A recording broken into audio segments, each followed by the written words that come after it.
আসসালামু আলাইকুম। আমি নিউ ইয়র্ক প্রবাস থেকে বলছি, জুয়েল খান। আমি আবারও আপনাদের মাঝে উপস্থিত হলাম, যেখানে নিউ জার্সির প্রাণকেন্দ্র হবুকন জার্সি সিটি। একটা গাড়ি শুধু দেখলাম, তাও গার্বেজ ট্রাক। আমি এরকম খুবই কম দেখছি, মানে এরকম কখনো দেখি নাই। দেখছি করোনার সময়, দেখেন, আই থিঙ্ক সো আরেকটা গাড়ি দেখলাম। যাই হোক, এটা হবুকানের প্রাণকেন্দ্র। এখানে হচ্ছে মোটামুটি স্যাটারডে সানডে চমক বিজি থাকে। এই যে একটা ম্যান দেখছি, এই ম্যানটা হেঁটে যাচ্ছে, চলে গেছে।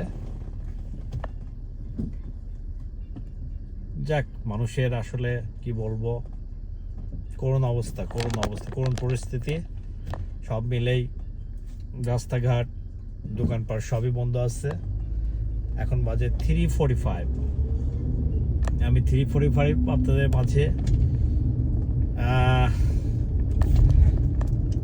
এসেছি। বলার কিছু নাই, এখানে আপনার 3:45 হলেও আপনি কখনো মানে হয়তো নিয়ম ভঙ্গ করতে পারবেন না, রেড লাইট বিট করতে পারবেন। সব জায়গায়, অলমোস্ট সব জায়গায় ক্যামেরা। এখন আবার শুনলাম যে নিউ ইয়র্ক সিটিতে নাকি স্যাটেলাইট ক্যামেরা বসিয়েছে। কোথাও ক্যামেরা নাই, কিন্তু আপনি টু বি অনেস্ট, আপনি যদি কোনো ফল করেন, ক্যামেরা কেস করবে। যাই হোক, আমরা নিয়ম ভঙ্গ না করি, আমরা নিয়মের দিকে আগাই, নিয়ম ফলো করেই কাজ করি। সব মিলেই আল্লাহ পাক ভালো রাখছে আপনাদের দোয়ায়। আসলে প্রবাস মানেই কষ্ট। প্রবাস সেটা যেখানেই হোক না কেন, প্রবাস মানেই কষ্ট। তো ওকে, আমি আর বেশিক্ষণ সময় নিব না। আমি কিছুক্ষণের মধ্যেই হয়তো ভিডিও থেকে বিদায় নিব। এখন আমি জাস্টিস সিটির উদ্দেশ্যে যাচ্ছি।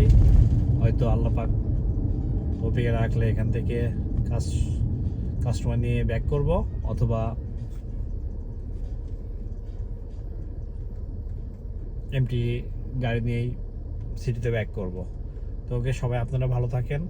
আসসালামু আলাইকুম রহমতুল্লাহি বরকাতুহু। আপনারা ভালো থাকবেন, সবসময় এই দোয়াই করি। আর সবাই আপনারা আমার জন্য দোয়া করবেন। ভালো থাকবেন। আসসালামু আলাইকুম।